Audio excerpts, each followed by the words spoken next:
Escolhi um assunto que é falar da vida de João Batista.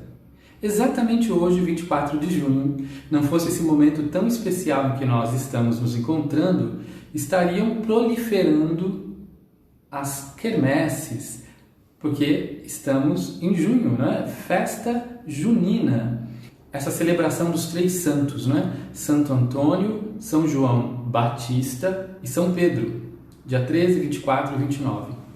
São festas católicas, celebrações católicas, que está no memorial de todos nós, assim, das nossas memórias infantis, essa quermesse com fogueira, com as mulheres, sobretudo as mulheres, rezando o terço.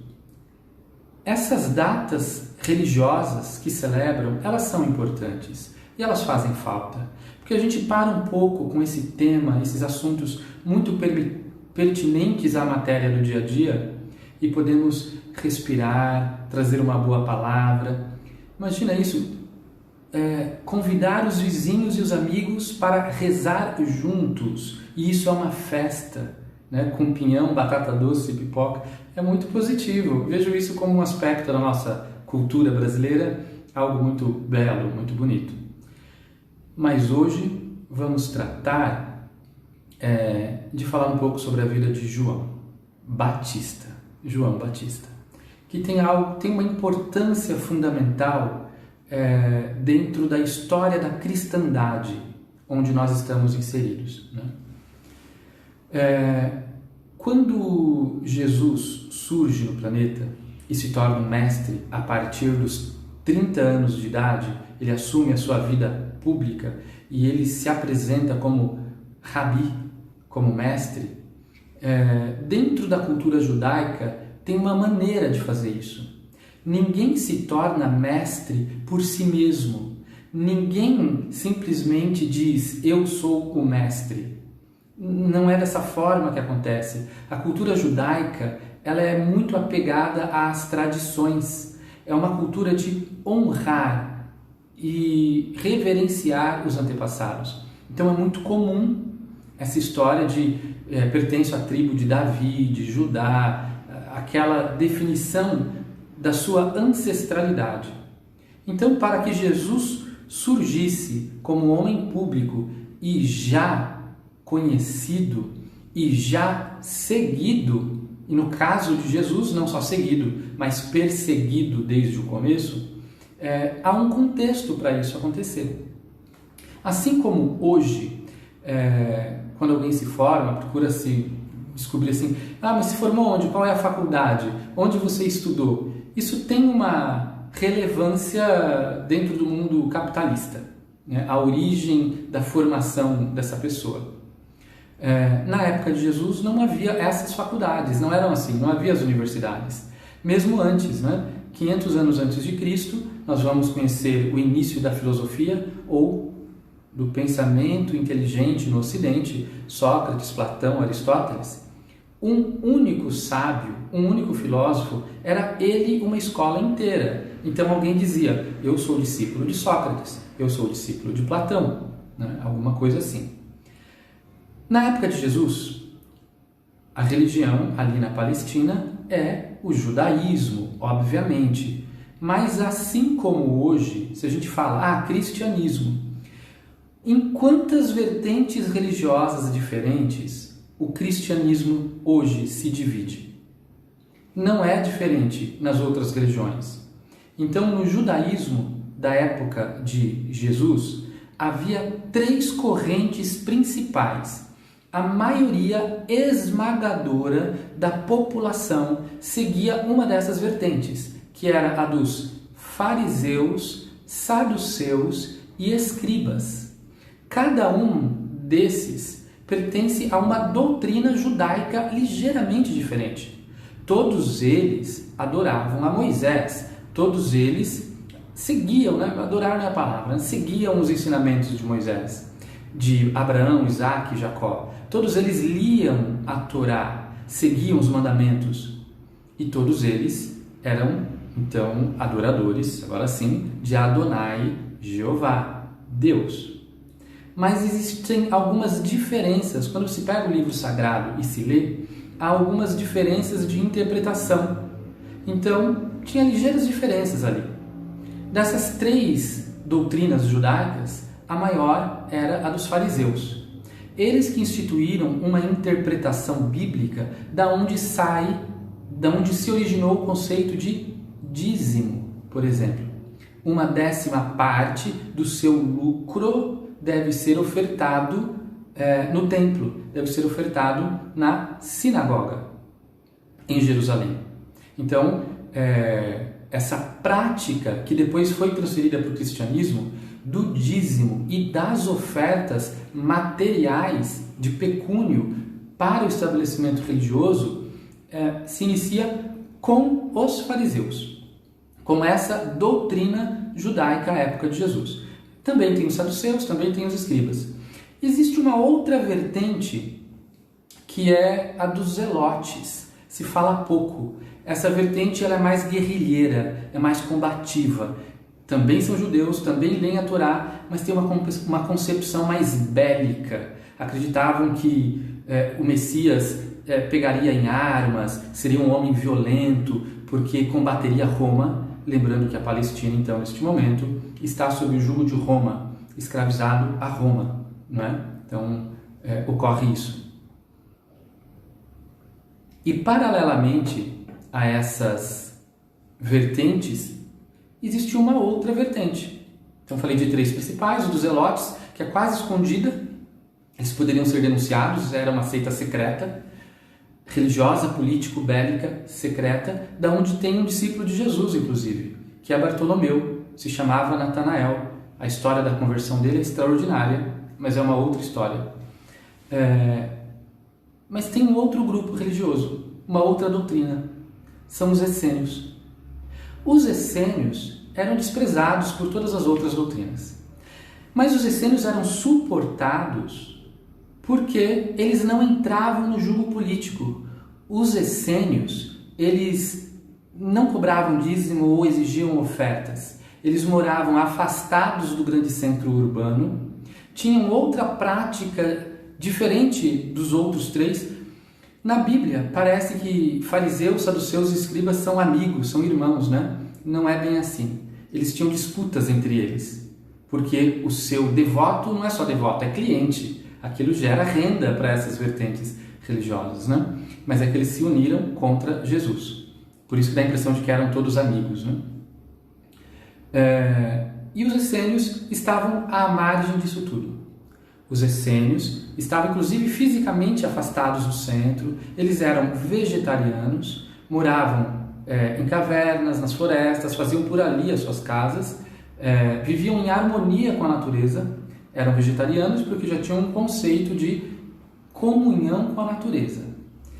Então os essênios, também chamados de terapeutas, vestiam-se de branco. Quando eles vinham para os vilarejos e para as cidades, eles não cobravam nada e ainda efetuavam curas. Eles faziam orações com imposição de mãos, eles também explicavam a Torá, eles tinham técnicas de medicina, fármacos, né, através de ervas, de chás. Então esses eram os essênios. E João Batista era um essênio. João Batista era um mestre dessa tradição essênia. E ele começa então a pregar num lugar que ninguém iria pregar, no deserto. O deserto, porque é uma região árida, ali passava um rio, né? Que é o Rio Jordão, mas é uma região ali mais árida e era ali, longe do centro urbano da época, que João pregava. E a coisa do batismo é porque, inclusive, banhar-se é algo higiênico que na época nem todos faziam.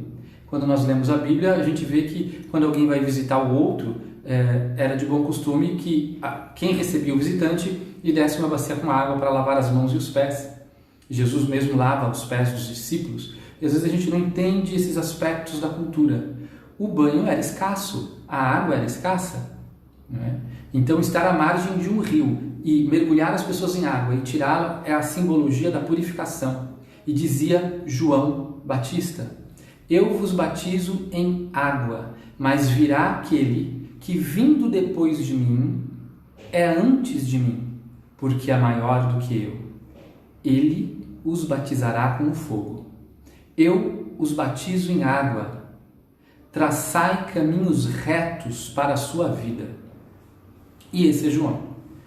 E João ficou tão famoso que ele se tornou o maior mestre da Palestina da sua época.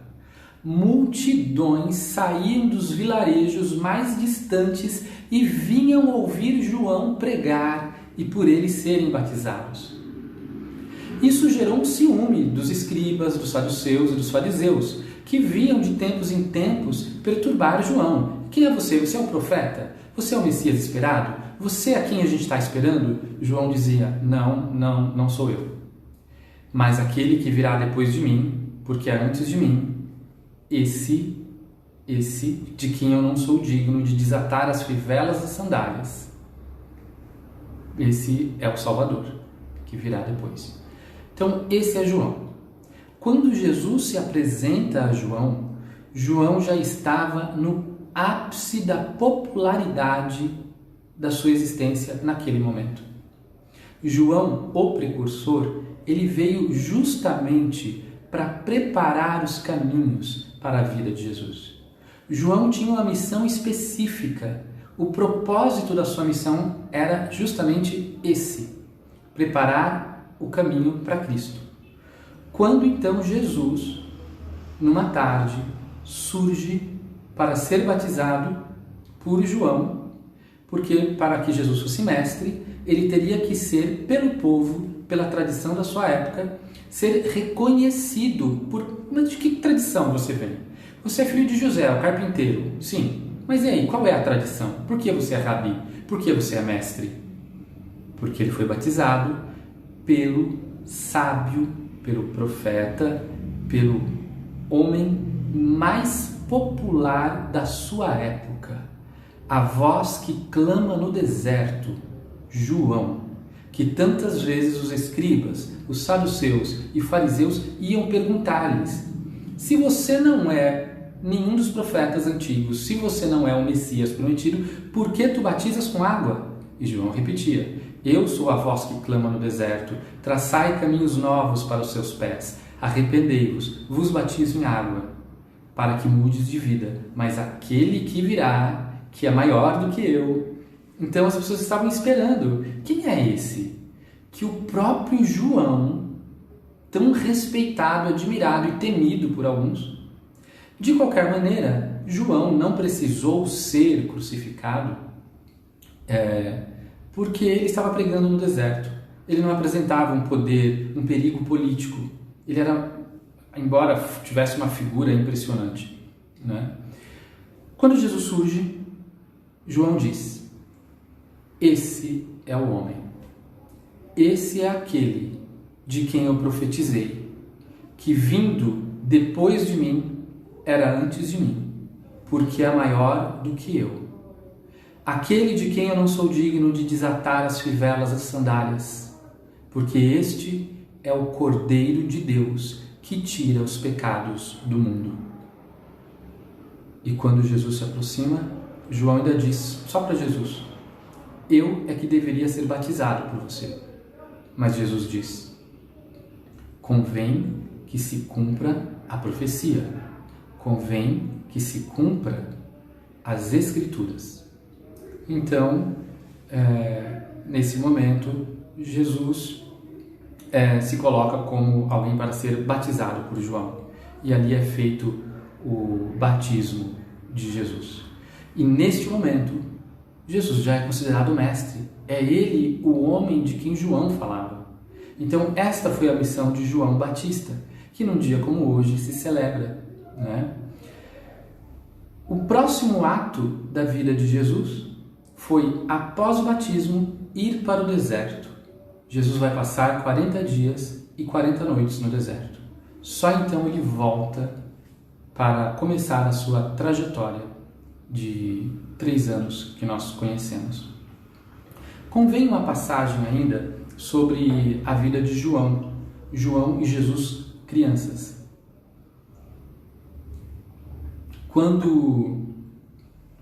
João nasce, ele também nasce de um parto miraculoso, fora dos padrões. Os pais de João são Zacarias e Isabel. Zacarias é um judeu bom, um bom varão, religioso, um exemplo da sua estirpe, da sua cultura. Tanto é que ele era um dos homens que tinha o mérito de, num determinado dia específico da semana, entrar no templo e na parte mais secreta do templo, onde só poucos podem ir, ele ir até o altar e fazer uma oferenda de incensos. E no seu dia em que ele estava fazendo essa oferenda de incensos, surge para o pai de João, para Zacarias, o anjo Gabriel. Então o anjo Gabriel diz para Zacarias: você será pai, e seu filho anunciará a vinda do Salvador da humanidade. Zacarias briga com o anjo, porque ele não acredita. Zacarias não crê em Gabriel. Falando, mas não é possível, porque Zacarias já era velhinho. A esposa dele também já era velhinha. Então ele já sabe de qual era a intimidade entre ele e a sua esposa. Ela estava para lá da menopausa, né? Então ele disse para o anjo: não é possível. Então o anjo diz: não crês no que lhe digo? Porque não crês, ficarás mudo até o dia do nascimento de seu filho, e ele se chamará João. Quando Zacarias sai do templo, ele está mudo, ele não consegue mais falar. E sim, Isabel está grávida. Tem uma simbologia muito forte nisso, que é quando a gente não acredita na intuição. A intuição é um tipo de raciocínio mais alto que a razão. A intuição é mais alta e mais sublime que o pensamento lógico racional, simplesmente. Não é?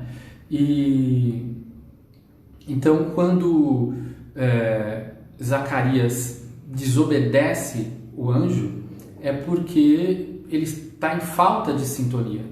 E quando isso acontece, ele perde um dom. É quando a vida nos indica um caminho pela intuição e a gente não segue. Quando a gente não segue, a gente perde temporariamente alguma percepção. O anjo Gabriel sai dali e vai para a casa de Maria. Maria, virgem, neste momento. O anjo surge para Maria. Maria cai de joelhos e cabeça baixa em sinal de devoção. E ela diz: que queres de mim, anjo do Senhor? Gabriel diz: Maria, bendita sois vós entre as mulheres. Bendita sois vós entre as mulheres, bendito é o fruto do vosso ventre, pois tu darás à luz ao nosso Salvador, ao Salvador da humanidade. Maria pensa, mas ela pensa: eu não toquei em homem, eu não fui tocada por homem ainda. Mas ela joga fora esse raciocínio lógico e diz: seja feita a vontade do Senhor. Ela aceita. Ela simboliza, então, nesse momento, a intuição perfeita. Ela simboliza alguém que está profundamente conectado com algo que é maior do que ela. Ela não entende aquela lógica. Não era possível que ela estivesse grávida. Mas ela se submete a uma vontade superior. Maria era prima de Isabel. Isabel, esposa de Zacarias. Maria, esposa de José. Elas eram primas. Então João Batista e Jesus são primos também. Segundo grau, eles são primos. Então Maria vai visitar depois, já grávida, ela vai visitar a sua prima Isabel.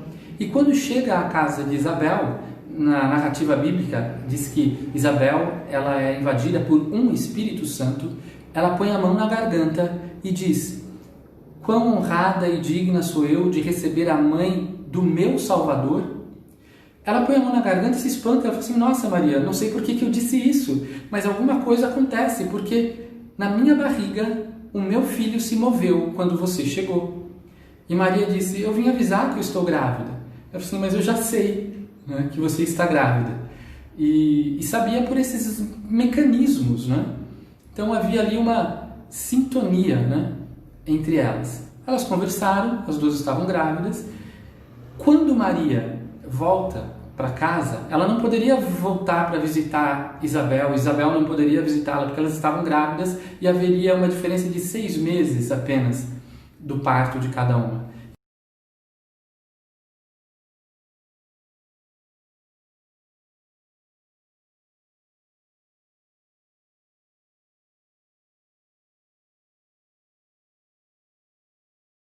Mas João nasceria primeiro e eles não poderiam visitar a Isabel e Zacarias. Então, antes de Jesus nascer, quando João nascer, para que a gente saiba que João nasceu, por favor, né, nos avise de alguma maneira. Então Zacarias e Isabel disseram: nós vamos acender uma fogueira. Imagina à noite, a gente não sabe até que ponto isso é uma lenda, é uma história que corre, que naquela noite da Palestina, aquela noite negra, sem energia elétrica, não é?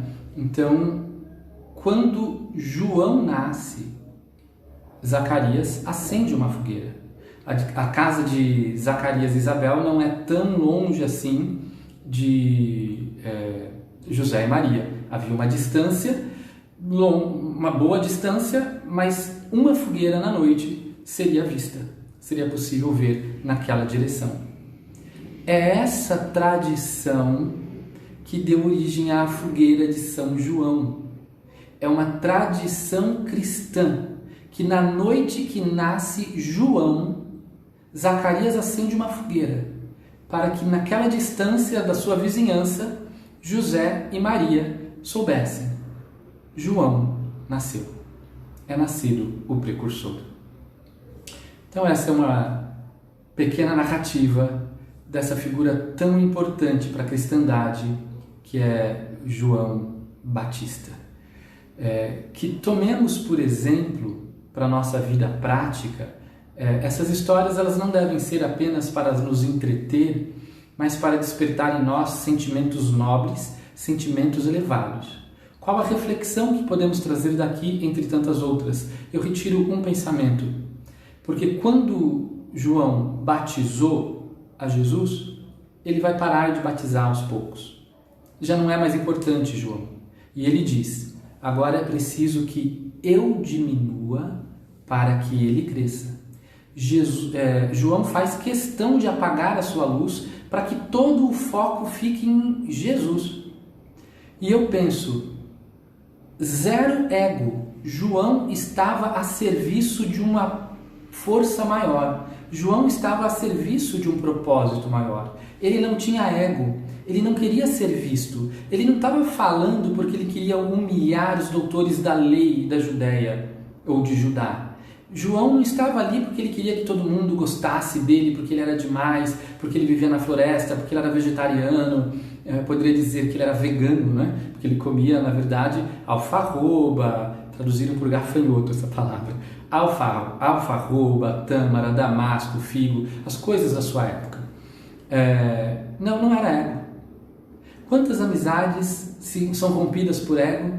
Quantas bandas de rock se separaram por questões de ego? Quantas pessoas se separam porque não entendem o seu propósito na vida e pensam que estão para competir com o outro? João era uma grande alma, ele estava a serviço de um propósito maior, não é? E todos nós estamos a serviço de um propósito. E quando a gente olha essa história incrível, a gente pensa: como a espiritualidade tem estratégias, como o plano divino é um plano que se entrelaça de formas que nós não temos ideia, vai muito além do nosso raciocínio. Assim a nossa vida também segue um fluxo, um rio, uma sequência que também nos leva à nossa própria evolução. Que nós possamos, nesse período de isolamento, meditarmos um pouco sobre o nosso propósito, o nosso papel. Qual é a trajetória divina? Qual é o plano divino para nossas encarnações? Que possamos olhar para essas grandes vidas e extrair daí ensinamentos para nós.